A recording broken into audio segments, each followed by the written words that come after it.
ఉండదు. దేవుడు దేవుడు దేవుడు దేవుడు అనే మాట ఉంటుంది, ఎలోహిం అనే మాట ఉంటుంది. అంటే God is speaking out of time. Out of time అంటే ఇది ఎట్లా అంటే ఒక పరలోకపు దృశ్యం మాట్లాడుతున్నాడు ఆయన. అంటే స్త్రీకి పురుషుడు వేరు కాదు, ఇద్దరు ఒకటే అని మాట్లాడుతున్నాడు. కానీ రెండో అధ్యాయంకి వచ్చేటప్పటికి ఏం చెప్పాడు అంటే వాళ్ళిద్దరిని సపరేట్ చేశాడు. అంటే ఆదాం అనే ఒక వ్యక్తిని ఆయన గాఢ నిద్ర కలగజేసి ఆయన పట్టెముకల నుంచి ఏం చేశాడు, ఒక స్త్రీని చేశాడు. స్త్రీకి పేరు ఎవరు పెట్టారు? ఆదాం పెట్టారు. అందుకు మ్యారేజ్ అయిన తర్వాత భర్త పేరు ఎవరికి వస్తుంది? భార్యకు వస్తుంది. భార్య పేరు భర్తకి వెళ్ళదు, భర్త పేరు భార్యకు వస్తుంది. ఎందుకు అంటే హవ్వకు పేరు ఎవరు పెట్టారు? సరే, ఆదాం గారు హవ్వకు నామకరణం చేశారు. నారి నుంచి తీయబడుతుంది కాబట్టి నారి అనబడును, అంతే కదా. సో ఇక్కడ చూస్తే కొంచెం కిందికి దింపవా. సో కోఆర్డినేషన్ ఇచ్చాడు అక్కడ. జెనసిస్ 2లో చూస్తే ఏం చెప్పాడు అంటే పురుషుడు డైరెక్షన్ చూపించాలి, తర్వాత స్త్రీ తనకు గౌరవించాలి. అక్కడ నేను తెలుగులో రాశాను చూడండి అమ్మా, ఉంది కదా. డైరెక్షన్కి పురుషుడు ఏం చేయాలి? డైరెక్షన్ చూపించాలి, స్త్రీ ఏం చేయాలి? గౌరవించాలి. సో పురుషుడు అధికారం అంటే డైరెక్షన్ చూపించాలి, తర్వాత గౌరవించాలి. అది 2వ అధ్యాయము. సో 3వ అధ్యాయంలో ఏం జరుగుతుంది అంటే పాపం జరుగుతుంది. 3వ అధ్యాయంలో ఏమైంది? సిన్ ఏం చేసింది? కరప్షన్ తెచ్చింది. ఏం కరప్షన్ తెచ్చింది అంటే పురుషుడు తనని డామినేట్ చేయడానికి ట్రై చేశారు. బ్లాక్ కలర్లో ఉంది చూడండి, కొంచెం కింది దింపవా. పురుషుడు పైకి వెళ్ళవా, మొత్తం ఇమేజ్ చూపించేయండి. పురుషుడు ఏం చేయాడు? తనను డామినేషన్, బ్లాక్ కలర్లో ఉంది చూసారా, డామినేట్ చేయడానికి ట్రై చేస్తే స్త్రీ తనని ధిక్కరించడం స్టార్ట్ చేసింది.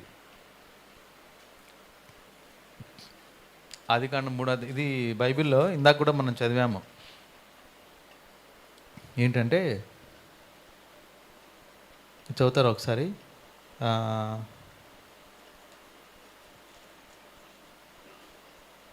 నీ భర్త మీద నీకు వాంఛ కలుగుతుంది అనే మాట ఉంటుంది చూడండి. తను నిన్ను ఏలును అనే మాట ఉంటుంది.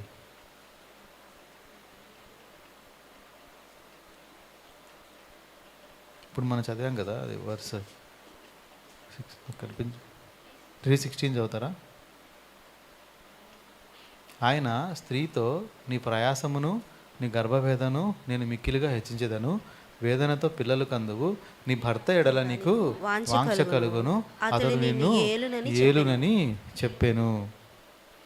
ఇంగ్లీష్లో ఎలా ఉందంటే in sorrow thou shall bring forth children and thy desire shall be to thy husband and he shall rule over you. అంటే అర్థం ఏంటి? నువ్వు నీ భర్తను నువ్వు లోబర్చుకోవాలని నువ్వు ట్రై చేస్తావు, ఆయన నిన్ను పరిపాలించును.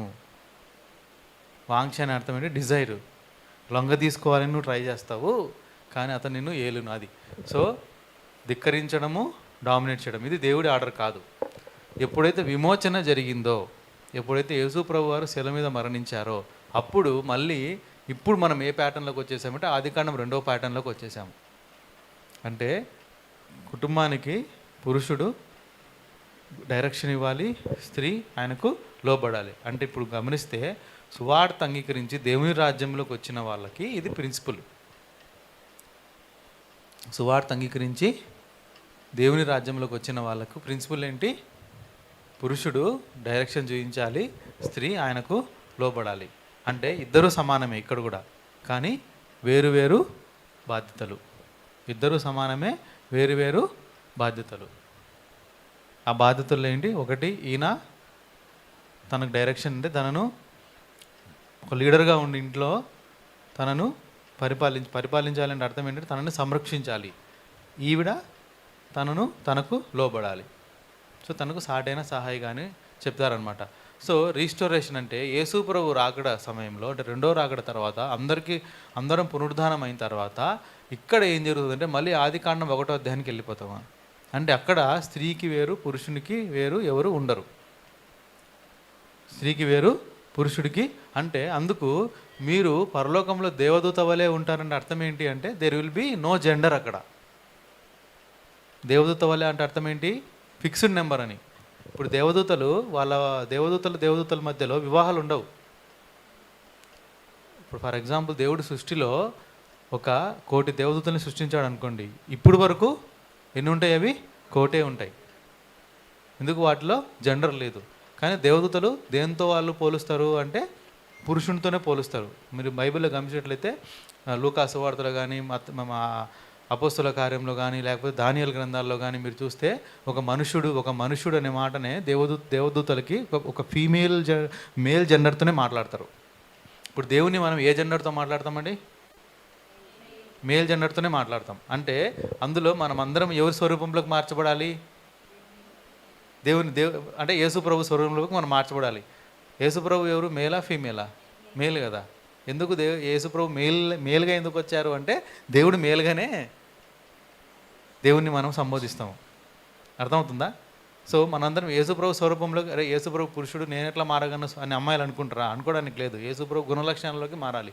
ఎప్పుడైతే తిరిగి మనం అందరము పునరుద్ధానం అవుతామో అక్కడ there will be no gender. అందుకు సదుకేలకి డౌట్ వచ్చేసింది. ఏమని డౌట్ వచ్చింది?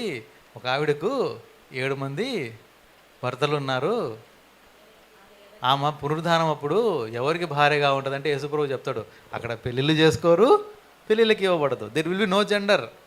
ఎక్కడ పెళ్ళిళ్ళు పేరంటాలు ఎక్కడ? భూమి మీదే. ఇక్కడ జెండరు, ఇక్కడ స్త్రీ పురుషుడు. అర్థమవుతుందా? సో ఇక్కడ జెండర్. పరలోకంలో లేదా దేవుని రాజ్యంలో లేదా పునరుద్ధానం తర్వాత జెండర్ ఉండదు. అక్కడ వాళ్ళు ఫిక్స్డ్ నెంబర్గా ఉంటారు. వాళ్ళు దేవదూత వలె ఉంటారు. అంటే they will be fixed number. అంటే అక్కడ మనం అందరము brothers in Christ, brothers and sisters కూడా కాదు.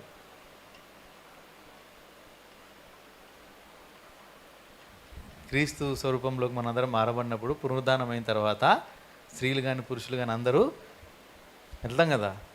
ఆ రాకడలో ఎత్తబడిన తర్వాత ఏదైతే నూతన యెరూషలేములోకి మనం వెళ్తామో అక్కడ మనం అందరం ఎవరము? క్రీస్తు పోలి we are all brothers in Christ. మళ్ళీ 1వ అధ్యాయం దేవుడు ఏదైతే రీస్టోర్ చేసేస్తారు అక్కడ. అర్థమైందా? అది బైబిల్ ప్యాటర్న్. సో ఇప్పుడు మనం ఎక్కడున్నాము అంటే ఆదికాండము 2వ అధ్యాయంలో ఉన్నాము. ఏంటి ఆదికాండం 2వ అధ్యాయంలో దేవుడు ఏం చేశాడు? ఆదాము హవ్వను సృష్టించాడు. ఆదాముకి వాడిన మెటీరియల్ ఏంటి? మట్టి. హవ్వకు వాడిన మెటీరియల్ ఏంటి? వెన్నెముక. So different materials. ఇద్దరు వేరు పదార్థాలతో దేవుడు చేశాడు స్టార్టింగ్లో. సో ఇప్పుడు మనం ఎక్కడున్నామంటే ఆదికాండము 2వ అధ్యాయంలో మనము ఉన్నాము. అంటే దేవుడు ఇంకా మనకు జెండరు ఉంది. అంటే ఇంకా మనకేంటి? లింగ భేదాలు ఉన్నాయి. పురుషుడు స్త్రీ ఇద్దరు వివాహాలు చేసుకోవాలి, ఇద్దరు పిల్లలు కనాలి, కుటుంబం ఉంటుంది ఇక్కడ. అర్థమవుతుందా? స్త్రీ భర్తకు లోబడాలి, పురుషుడు తనను సంరక్షించాలి. సో ఈ ఆర్డరు గుర్తుపెట్టుకోవాలి. ఎందుకు ఈ ఆర్డర్ అంటే పౌలు గారు ఈ ఆర్డర్ పెట్టారు. పౌలు గారు ఎలా చెప్పగలిగారు ఈ ఆర్డర్ అంటే దేవుడు పెట్టిన ఆర్డర్. ఫస్ట్ అంట అది ఇంకొక ఇమేజ్ డిస్ప్లే చేయవా? ఫస్ట్ ఇమేజ్ అని ఉంటుంది చూడు, దాంట్లో ఈరోజు క్రియేట్ చేశాను నేను. ఇంకొక ఇమేజ్లోకి వెళ్దాం మనం. ఈ ఇమేజ్ అర్థమైంది కదా? ఇది అర్థమైంది కదా? సో ఇది గుర్తుపెట్టుకోండి, మీకు ఈజీగా అర్థమైపోతుంది.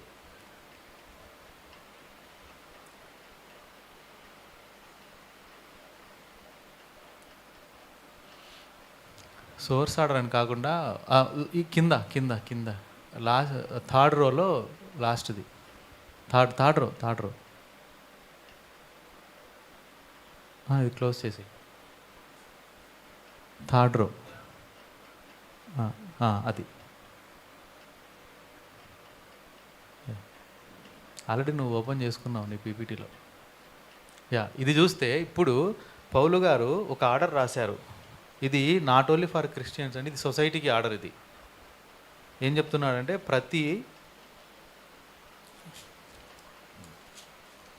ప్రతి పురుషునికి శిరస్సు క్రీస్తనియు, ప్రతి స్త్రీకి శిరస్సు పురుషుడనియు, క్రీస్తుకు శిరస్సు దేవుడనియు మీరు తెలుసుకోనని కోరుచున్నాను. ఇక్కడ పురుషునికి శిరస్సు క్రీస్తు, స్త్రీకి శిరస్సు పురుషుడు. స్త్రీకి శిరస్సు పురుషుడు. ఇక్కడ శిరస్సు అంటే మా అర్థం ఏంటంటే సోర్స్ అని, మూలం అని అర్థం. అర్థం ఏంటండి? సోర్స్ అంటే మూలం. ఇప్పుడు గంగా నదికి సోర్స్ ఏంటి అంటే హిమాలయ పర్వతాలు అంటాం కదా. ఇప్పుడు ఫర్ ఎగ్జాంపుల్ నీ సోర్స్ ఆఫ్ ఇన్కమ్ అంటే నీ యొక్క ఆదాయానికి నీ ఆదాయానికి మూలం ఏంటి? జాబ్. మూలం అంటే అర్థమే సోర్స్. ఇక్కడ కూడా ఏంటి అంటే పురుషునికి మూలం ఎవరు? క్రీస్తు. స్త్రీకి మూలం ఎవరు? పురుషుడు. క్రీస్తుకు మూలం ఎవరు? దేవుడు. ఇక్కడ చాలామందికి వచ్చిన డౌట్ ఏంటి అంటే మరి పురుషుడు స్త్రీలు మీరు అన్నారు, స్త్రీ పురుషుని కన్నా అంటే పురుషుని గౌరవించమన్నారు. సో దేవుడు పురుషుని సెకండ్ స్త్రీని చేశాడు, పురుషుని ఫస్ట్ చేశాడు. మరి పైన ఏం చెప్తున్నారు అంటే క్రీస్తుకి శిరస్సు దేవుడు అన్నారు. మరి క్రీస్తు దేవుడి కన్నా తక్కువ అనే మాట వస్తుంది ఇక్కడ. చాలా డౌట్ వచ్చింది కూడా ఇది. ఇప్పుడు అలాగే ఉందా? ఎలాగుంది బైబిల్లో?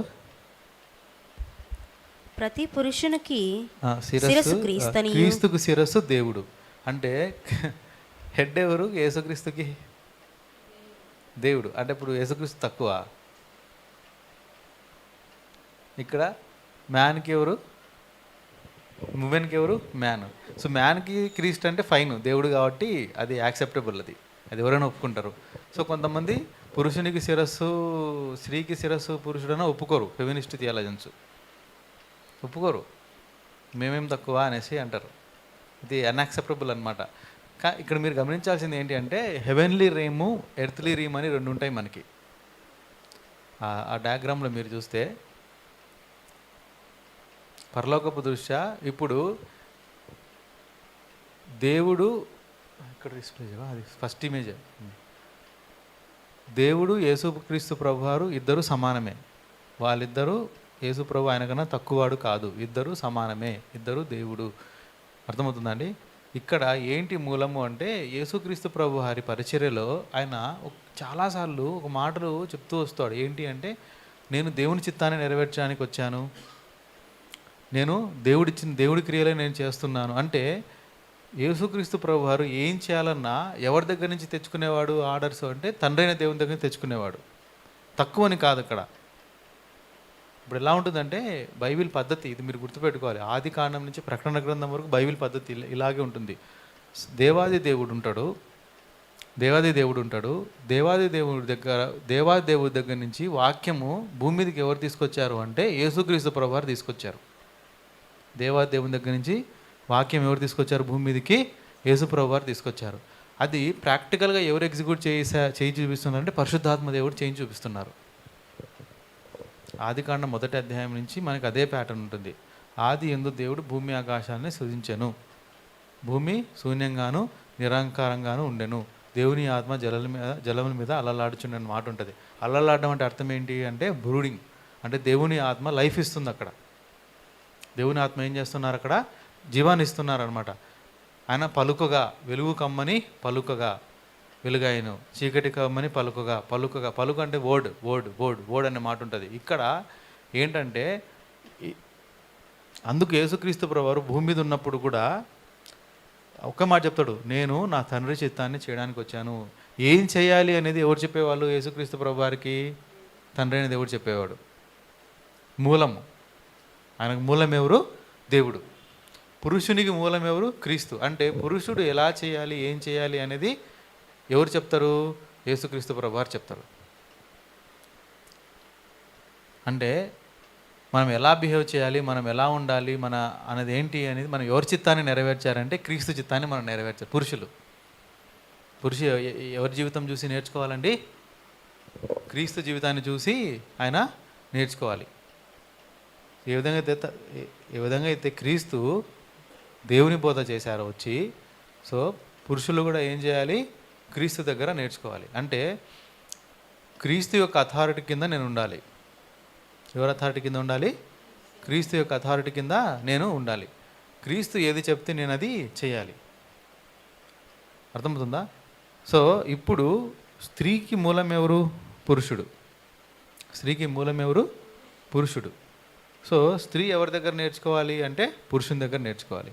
ఇప్పుడు నేను యేసుక్రీస్తు అథారిటీ కిందకి రాకుండా నా భార్య నేను లోబర్చుకోవాలంటే లోబడరు.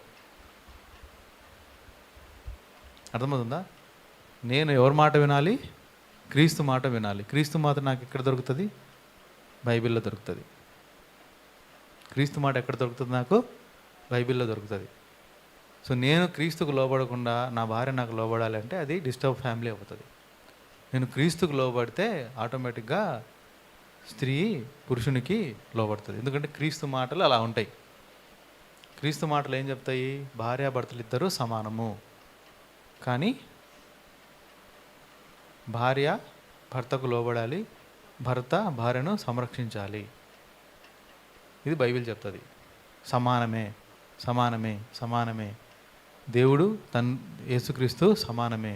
కానీ యేసుక్రీస్తు ఎవరి చిత్తాన్ని నెరవేర్చడానికి వచ్చాడు? తండ్రి చిత్తాన్ని నెరవేర్చడానికి వచ్చాడు. అందుకే పరలోకమందున్న మా తండ్రి నామ పరిశుద్ధ పరచుకుని గాక, నీ చిత్తము పరలోకంలో జరిగినట్టు భూమి యందు జరుగును గాక. నేను నా చిత్తాన్ని నెరవేర్చుకోవడానికి రాలేదు, తండ్రి చిత్తాన్ని నెరవేర్చడానికి నేను వచ్చాను. నేను తండ్రి చేయుచున్న క్రియలే నేను చేయుచున్నాను. అలాగే ఉంటుంది బైబిల్ అంతా. నేను తండ్రి చేయుచున్న క్రియలే నేను చేయుచున్నాను, తండ్రి బోధన నేను చేస్తున్నాను. సో ఎవరు? అందుకు పాత నిబంధన గ్రంథంలో ధర్మశాస్త్రము తండ్రి అయిన దేవుడు ఇస్తే అది ఎవరు తెచ్చారు భూమి మీదకి అంటే యేసు ప్రభునే. ఎక్కడైతే వాక్ అనే మాట ఉంటుందో చూడండి, పాత నిబంధన కొత్త నిబంధన వాక్యం ఎవరు? యేసు ప్రభువే. ఇది బైబిల్ ఆర్డరు. పరలోకంలో దేవుడు ఉంటాడు, సర్వాధికారి అయిన దేవుడు, జ్యోతిర్మయుడు, ఆయన ఇన్విజిబుల్ గాడ్. ఇంతవరకు దేవుణ్ణి ఎవరు చూడలేదు. దేవుణ్ణి ఎవరు చూడలేదు. ఆయన రొమ్మున అనుకున్న అతను ఆయన అద్వితీయ కుమారుణ్ణే. ఆయన గురించి మనకు దేవుడి యొక్క లక్షణాలు ఎలా తెలిసాయండి? ఎలా తెలిసాయి దేవుడి గురించి? వాక్యం ద్వారానే కదా. ఎవరు బయలుపరిచారు వాక్యము? యేసుక్రీస్తు ప్రభువారే. అర్థమైందా? దేవుని గురించి మనకు ఎలా తెలుసు? వాక్యం ద్వారానే కదా మనకు తెలిసింది. వాక్యం ఎలా వచ్చింది భూమి మీద కంటే యేసు ప్రభువారు తీసుకొచ్చి ఆయన ప్రవక్తలకి ఆయన బోధించారు, అపోస్తులుగా ఆయన బోధించారు, వాళ్ళు లేఖనాలుగా మనకి రాశారు. అలాగే తెలుస్తున్నాయి కదా మనకి. అది బైబిల్ ప్యాటర్న్ మొత్తం. ముగ్గురు సమానమే. సో ఇక్కడ కూడా ఏంటంటే స్త్రీ పురుషులు ఇద్దరు సమానమే, కానీ మూలం గురించి మాట్లాడుతున్నారు. అది ఎలా మీరు చూపించాలి అనుకున్నప్పుడు ఆ స్త్రీ తల మీద ముసుగు వేసుకొనక ప్రార్థన చేయనో లేక ప్రవచించునో. ఇక్కడ స్త్రీకి 5వ వచనం రెండు పరిచర్యలు చూపిస్తున్నారు. ఒకటి ప్రార్థన, రెండవది పరిచర్య, రెండవది ప్రవచనం. ప్రార్థన అంటే అర్థం ఏంటి? లాస్ట్ వీక్ నేను చెప్పాను. ప్రార్థన అంటే ప్రజల వైపున దేవుణ్ణి అడగడం. ప్రవచనం అంటే ఏంటంటే దేవుని దగ్గర నుంచి తీసుకున్న మాటలు ప్రజలకు చెప్పడం. అంటే ఇంకా క్లారిటీ ఉండాలంటే ప్రజల దగ్గర మాటలు తీసుకొని దేవునికి చెప్పడం, అది ప్రేయరు. దేవుని దగ్గర నుంచి మాటలు తీసుకొని ప్రజలకు చెప్పడం, అది ప్రవచనం. ఈ రెండు దేవుడు స్త్రీకి ఇచ్చాడు. సో అది ఎలా చూపించి ఇప్పుడు మనం అంటే we are all free in Christ అనే మాట మాట్లాడుతూ ఉంటాడు పౌలు గారు. మనం అందరం క్రీస్తునందు స్వతంత్రం అనే మాట కానీ ఇక్కడ ఒక కండిషన్ లాగా పెడుతున్నాడు.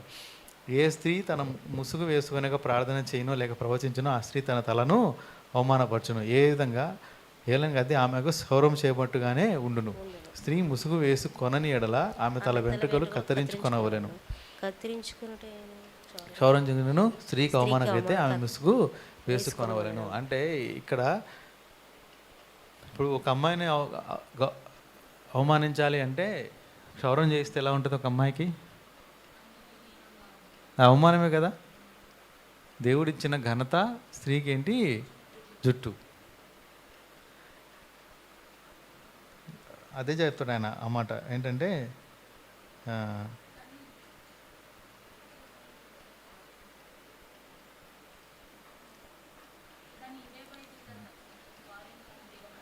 చెప్తాను 15వ అధ్యాయం వస్తుంది మనకి. 15వ వచనం. 15వ వచనం చూడండి. స్త్రీకి తల వెంట్రుకలు పైట చెంగుగా ఇయ్యబడిన గనుక ఆమె తల వెంట్రుకలు పెంచుకొనుట ఆమెకు ఘనము. చూడండి, స్త్రీకి అంట దేవుడు ఎలా ఇచ్చాడంట? వెంట్రుకలు పైట చెంగుగా ఇచ్చాడంట. అది ఆమెకు ఘనము. అంటే స్త్రీ జుట్టు పెంచుకోవడము ఘనము, ఘనత అది. 14 చదవండి.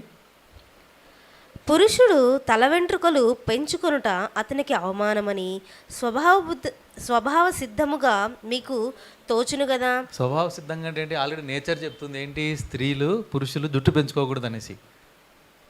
జుట్టు పెంచుకోవడం అంటే ఇంతవరక స్త్రీలలాగా జుట్టు పెంచుకోకూడదని. ఇక్కడ సైజు చెప్పట్లేదు ఆయన, కానీ స్త్రీలకు చుట్టూ దేవుడు పైట చెంగుగా పైట చెంగు అంటే ఆల్మోస్ట్ ఎంత ఉంటుందమ్మా? ఇంతవరకు ఉంటుందా? అంటే ఇప్పుడంటే మనకి వాటర్ ప్రాబ్లం వల్ల అది ప్రాబ్లం వల్ల చాలామంది జుట్టు ఊడిపోతుంది, కానీ తెలిసిపోద్ది కదా మేల్ హెయిర్కి ఫీమేల్ హెయిర్కి చాలా డిఫరెన్స్ ఉంటుంది కదా. ఫీమేల్ హెయిర్తో సవరాలు కూడా చేస్తూ ఉంటారు, అంతేనా? సో ఏంటి, దేవుడిచ్చిన ఘనత అది ఫస్ట్ థింగ్. సో ఇక్కడ ఏం చెప్తున్నాడు అంటే, ఇక్కడ ముసుగు వేసుకోకపోవడం కాదండి. దేవుడు అంటే స్త్రీకి ఏం చెప్తున్నాడు అంటే, మీరు ప్రార్థన చేసినప్పుడు, ప్రవచించినప్పుడు మీరు దేవుని యొక్క ప్యాటర్న్లో మీరు ఉన్నారా లేదా అనేది చూసుకోమంటున్నాడు. అది ఉన్నాము అని చెప్పడానికి నిదర్శనంగా ఫిజికల్గా ఒక చెంగు లాగా వేసుకోమని చెప్తున్నాడు. ఇంతవరకు అర్థమైందా? నేను దేవుడి యొక్క ప్యాటర్న్లో నేను ఉన్నాను. దేవుడు ఏం ప్యాటర్న్ పెట్టాడు? స్త్రీకి శిరస్సు పురుషుడు, పురుషునికి శిరస్సు క్రీస్తు. సో నాకు శిరస్సు ఎవరు? పురుషుడు. పెళ్ళి అయితే హస్బెండ్, పెళ్ళి కాకపోతే ఫాదర్ అనుకోండి. నాకు శిరస్సు అని ఆ ప్యాటర్న్లో నేను ఉన్నానని గౌరవించడానికి ఏం చేస్తున్నారు? ఒక ముసుగులాగా లేదా చెంగులాగా వేసుకుంటున్నారు. పురుషుడు ఏం చేస్తున్నాడు అంటే, నాకు శిరస్సు క్రీస్తు అని చెప్పి ఆయన ఏం చేస్తున్నాడు? ముసుగు వేసుకోవట్లేదు. అంటే ఇప్పుడు ఎవరన్నా మనకు పెద్దవాళ్ళు వస్తే మనము హ్యాట్ ఓపెన్ చేసి మాట్లాడతామా? అమ్మాయిలు చెంగు వేసుకొని మాట్లాడతారు. అంటే వేరే కల్చర్స్లో, అంటే ముస్లిం కల్చర్లో, మా కల్చర్లో నేను చూశాను కదా, పెద్దవాళ్ళు ఎవరన్నా లేదా భర్త లేదా పెద్దవాళ్ళు ఎవరన్నా వచ్చినా కానీ వెంటనే స్త్రీ చెంగు వేసుకుంటుంది తల మీద, గౌరవం అది. పురుషులం ఏం చేస్తాము, మనం కాలేజీలో సార్తో ఉన్నప్పుడు పురుషులు క్యాప్ పెట్టుకొని ఉంటారు, వెంటనే ఏం చేస్తారు? తీసి మాట్లాడతారు కదా. అది స్వభావం, అది స్వభావము. సో ఆ స్వభావం గురించి, నేచర్ గురించి నేను మాట్లాడుతున్నాడు. కానీ ఒక మాట చెప్పి మనం ముందుకు వెళ్దాం. ఏంటి అంటే, ఏలైనగా స్త్రీ పురుషుని నుండి కలిగిన కానీ పురుషుడు స్త్రీ నుండి కలగలేదు అంటున్నాడు 8వ వచనం. ఎందుకు ఈ ఆర్డర్ పెట్టాడు దేవుడు? ఏ ఆర్డరు? స్త్రీకి శిరస్సు పురుషుడని ఎందుకు పెట్టాడు అంటే, స్త్రీ ఎవరి నుంచి కలిగిందంట? పురుషుని నుండి కలిగిందంట. చూసాం కదా మనము, దేవుడు గాఢ నిద్ర కలగజేసి పక్కటెముక నుంచి స్త్రీని తీశాడు. అంటే ఆది కాండంలోకి వెళ్ళిపోతున్నాడు ఆయన. సో స్త్రీ ఎవరి నుంచి కలిగింది? పురుషుడు అని చెప్తూ మళ్ళీ ఏం చెప్తున్నాడు 9వ వచనంలో? మరియు స్త్రీ పురుషుని కొరకే గాని పురుషుడు స్త్రీ కొరకు సృష్టింపబడలేదు. అంటే ఆది కాండంలో ఏం చెప్తున్నాడు? పురుషుడు నరుడు ఒంటరిగా ఉండడము నరునికి మంచిది కాదని చెప్పి ఆయనకు సాటైన సహకారిగా దేవుడు సృష్టించాడని చెప్తున్నాడు. అయితే 11వ వచనం ఏం చెప్తున్నాడండి? 11కి వెళ్ళిపోండి. అయితే ప్రభువునందు స్త్రీకి వేరుగా పురుషుడు లేడు, పురుషునికి వేరుగా స్త్రీ లేదు. ప్రభునందు అంటే 11వ అధ్యాయం ఎక్కడికి వెళ్ళిపోతుంది? మళ్ళీ రిస్టోరేషన్లోకి వెళ్ళిపోతుంది.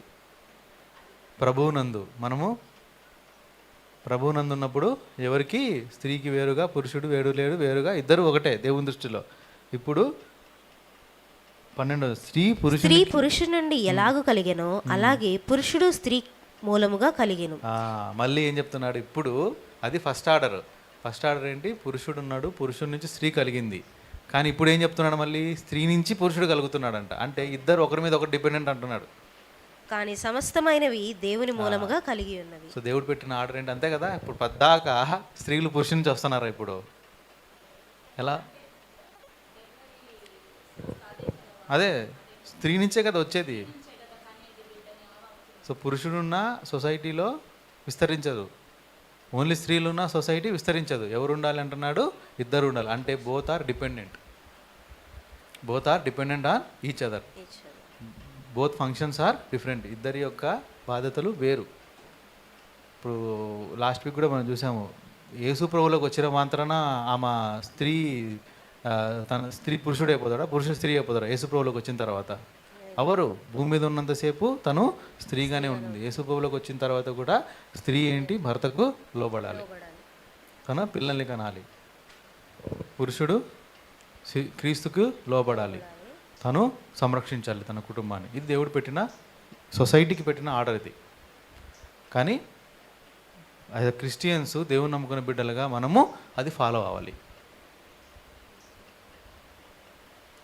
అందుకు ఏం చెప్తున్నాడు? ఇద్దరు ఒకరి మీద ఒకరు డిపెండెంట్.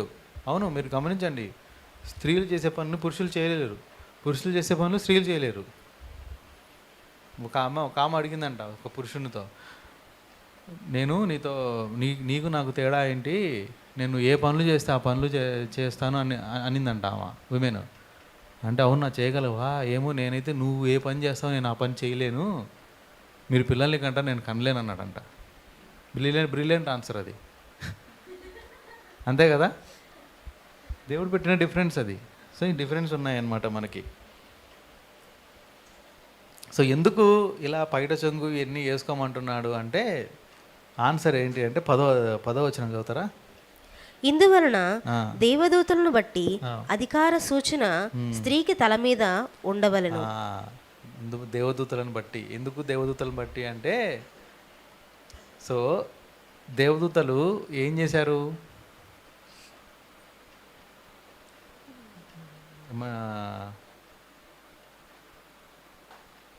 దేవుడి ఇచ్చిన అధికారాన్ని మిస్యూజ్ చేశారు, పడిపోయారు కదా దేవదూతలు.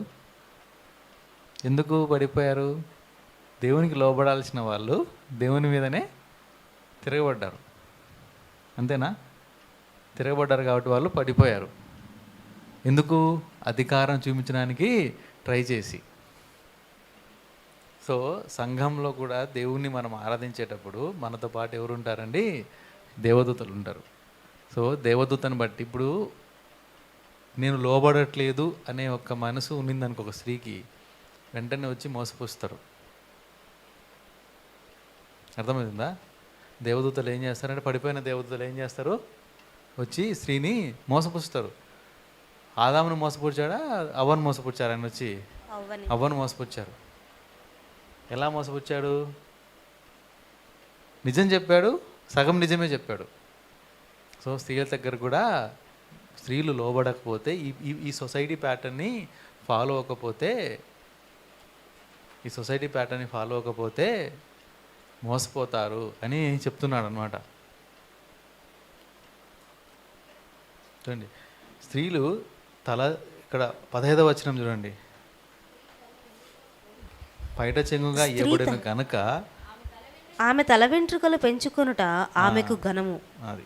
సో స్త్రీకి ఏమి ఇచ్చారంట? పైట చెంగుగా తల వెంట్రుకలు ఇచ్చారంట. అంటే ఇక్కడ ఏం చెప్తున్నాడు అంటే, స్త్రీలు దేవుడు అధికార సూచన ఎక్కడిచ్చాడంట? స్త్రీకి తల మీద ఇచ్చాడంట. తను స్త్రీ అని ఎలా తెలుస్తుంది అంట? జుట్టు ద్వారా తెలుస్తుందంట. అందుకు అది తనకు పైట చెంగుగా ఇచ్చారు. అంటే స్త్రీలు జుట్టు పెంచుకోమంటున్నాడు ఆయన ఒక మాట. పురుషునిలాగా మీరు వేషధారణ చేసుకోకండి, పురుషులు మీరు స్త్రీలాగా వేషధారణ చేసుకోకండి అనేది చెప్తున్నాడు. ఇక్కడ ముసుగు గురించి ఆయన మాట్లాడట్లేదండి. దేని గురించి మాట్లాడుతున్నాడు ఆయన? స్త్రీ యొక్క పొజిషన్ ఏంటి సొసైటీలో, పురుషుని యొక్క పొజిషన్ ఏంటి సొసైటీలో, మీరు ఎందుకు ఇలా ఉండాలి అనేది ఆయన చెప్తున్నాడు అనమాట. అర్థమవుతుందా? 15వ వచనము మొత్తం అన్నిటికీ 14-15 కీ మొత్తం అన్నిటికీ. పురుషుడు తల వెంట్రుకలు పెంచుకొనుట అతనికి అవమానమని స్వభావ సిద్ధంగా మీకు తోచును కదా. స్త్రీకి తల వెంట్రుకలు పైట చెంగుగా ఇయ్యబడిన గనుక ఆమె తల వెంట్రుకలు పెంచుకొనుట ఆమెకు ఘనము. ఇంగ్లీష్లో బాగుంటుంది చూడండి అది ఒకసారి. But if a women have long hair it is a glory to her, for her hair is given her for a covering. So మీకు ఏ కవర్ చేస్తుంది? స్త్రీలకి హెయిర్ కవర్ చేస్తుంది. అందుకు ఫారెన్లో వాళ్ళు వేసుకోరు ముసుగు, ఎందుకంటే they are showing the difference. జుట్టు పెంచుకోవడం ద్వారా వాళ్ళేంటి, మేము స్త్రీలు అని అధికార సూచన ఏదో దేవుడు ఇచ్చాడో అది ఆ ప్యాటర్న్ని వాళ్ళు ఫాలో అవుతున్నారు.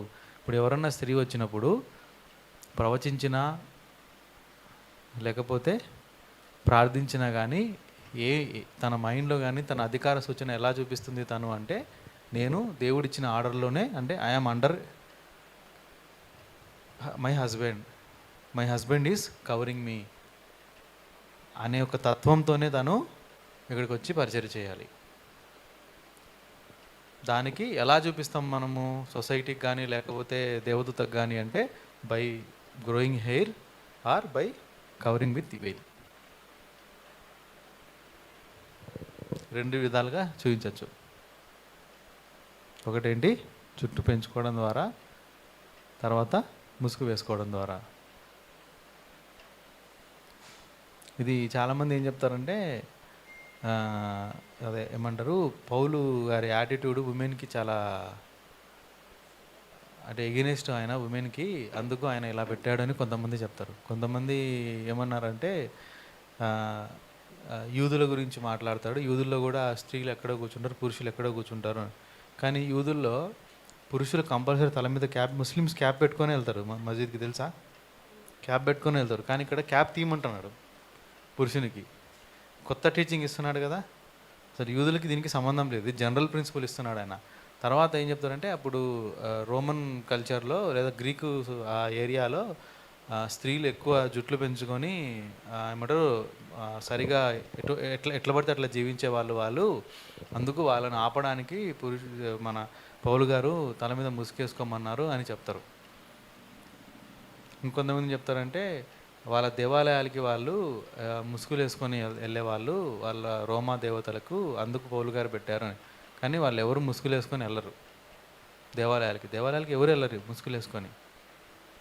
అప్పట్లో వెళ్ళరు, ఇప్పుడు కూడా వెళ్ళరు. సో ఎందుకు ఆయన ఈ ఆర్డర్ ఇచ్చాడు అంటే, బేస్ ఆర్డర్ మనం చూసాం కదా, పురుషునికి శిరస్సు క్రీస్తుకు శిరస్సు దేవుడు, స్త్రీకి శిరస్సు పురుషుడు. సో ఎందుకు స్త్రీకి దేవుడు పైట చెంగుగా అది ఇచ్చాడు అంటే దేవదూతను బట్టి. సో మనకు దేవునికి మధ్యలో ఇంకొక క్యాడర్ ఉంది, ఏంటి అంటే అది దేవదూతలు. అదొకసారి డిస్ప్లే చేయాలి, లాస్ట్ ఇమేజ్. రైట్ సైడ్ చూస్తే ఇమేజ్ ఉంది కదా, గాడ్, క్రైస్ట్, మ్యాన్, విమెన్. క్రైస్ట్కి మ్యాన్కి మధ్యలో ఎవరున్నారు? ఏంజల్స్ ఉన్నారు. సో ఈ ఏంజల్స్ బట్టి, ఈ దేవదూతను బట్టి ఈ దేవదూతను బట్టి దేవుడు అధికార సూచన ఉమెన్కి ఎక్కడ ఇచ్చాడంట? తల మీద ఇచ్చాడంట. సో తను ఎప్పుడైతే జుట్టు పెంచుకొని ఉంటుందో, అంటే ఐ మీన్ తన ఆ జెండర్ డిఫరెన్స్ చూపించట్లేదో, షీఈ్ ఒబేయింగ్ హర్ అథారిటీ. ఎందుకు అంటే అపవాది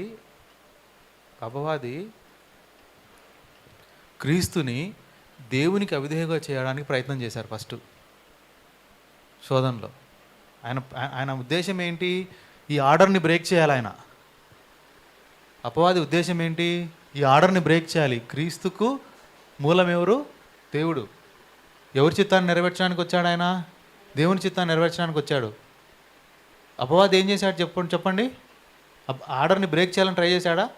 నాకు ముక్కు, నేను నీకు ఇవన్నీ ఇస్తాను, లోకరాజ్యాలు అన్నాడు యేసుప్రభు. ఏమన్నాడు? నేను ఒకరినే ఆరాధించాలి, ఆయనే దేవుడు అనే మాట మాట్లాడారు. లోబడ్డాడు ఆయనకి? లోబడ్డాడా అపవాదికైనా? లోబడలేదు యేసుప్రభు. ఎందుకు? ఆర్డర్ని బ్రేక్ చేయాలని ట్రై చేశాడు. ఇక్కడికి వచ్చాడు అపవాది, ఉమెన్ దగ్గరకు వచ్చాడు. ఏం చేశాడు? ఆర్డర్ని బ్రేక్ చేయలేదా? పురుషుని దగ్గరకు వస్తాడు, ఆర్డర్ని బ్రేక్ చేయడా? అర్థమవుతుందా? సొసైటీని బ్రేక్ చేయడమే అపవాది యొక్క ఎయిమ్. ఫ్యామిలీని బ్రేక్ చేయాలి అనేది ఆయన యొక్క తత్వం. నీకేంటి తక్కువ? నువ్వు కూడా 50,000 డబ్బులు సంపాదిస్తావు, నీ భర్తకు నువ్వు ఎందుకు లోబడతావు? ఆయన ఏం బాగుంటాడు? నువ్వు చూడు, 40 years అయినా కానీ నువ్వు ఇంకా ఎంత కుర్రదానిలాగా ఉన్నావు. ఆ చూడు, ముసలి లోబడకుండా చేయడానికి చేసే పనులే అపవాది. అర్థమవుతుందా? సొసైటీని బ్రేక్ చేయడమే, పైగా క్రిస్టియన్ ఫ్యామిలీస్ని బ్రేక్ చేయడమే అపవాదికి ఒక టార్గెట్, గోలు. అందుకు దేవదూతల్ని బట్టి స్త్రీలు ఏం చేయాలి? తనకు అధికార సూచన దేవుడు ఎక్కడిచ్చాడు? తల మీద ఇచ్చాడు.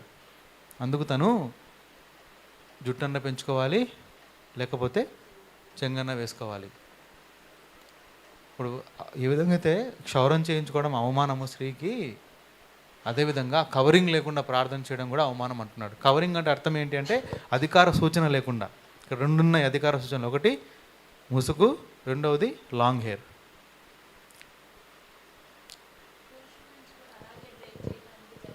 పురుషుడి నుంచి కూడా అలాగే బ్రేక్ చేయడానికి ట్రై చేస్తారు ఆయన.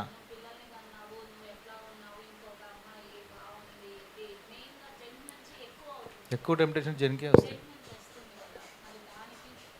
అవునవును, అదే ఈ ఆర్డర్ని బ్రేక్ చేయాలని ట్రై చేశాడు క్రీస్తు ఏం చెప్తాడు, యేసుప్రభు ఏం చెప్తాడు, నీ భార్యను నువ్వు నీ సొంత శరీరంలాగా నువ్వు ప్రేమించాలి, సంరక్షించాలి.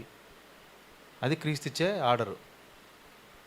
అలా కాకుండా ఇప్పుడు నా సొంత శరీరాన్ని ఎలా ప్రేమించుకుంటాను, నాకు చిన్న గాయమైనా కానీ నేను తట్టుకోలేను. సో అలాగా నా భార్యకు కూడా ఏదైనా గాయం అయితే నేను తట్టుకోలేకుండా పోవాలి, అంటే నా శరీరానికి దెబ్బ తగిలిందనే బాధ కలగాలి, అలాగే బిహేవ్ చేయాలి. సో క్రీస్తుకి ఆయనకు మధ్యలో తెగిపోయింది అనుకోండి సంబంధము, ఆటోమేటిక్గా తెగిపోతుంది. అక్కడి నుంచే సీక్రెట్స్ అనేవి ఇద్దరి మధ్యలో స్టార్ట్ అవుతాయి, ట్రాన్స్పరెన్సీ ఉండదు, అక్కడ ఫ్యామిలీస్ బ్రేక్ అవుతున్నాయి. సో మళ్ళీ అది పౌలు గారు ఏం చెప్తారంటే, ఎందుకు ఈ ఆడ అంతా పెట్టారు అంటే, తిమోతికి రాసిన పత్రికలు ఆయన చెప్పిన ప్రకారము మొదటగా ఆదాము సృష్టింపబడెను, తర్వాత హవ్వ సృష్టింపబడినది. మొదటగా హవ్వ పాపం చేశాను, అందుకు స్త్రీ పురుషుని ద్వారా కలిగినది. ధర్మశాస్త్రం ఇచ్చే ఆన్సరు.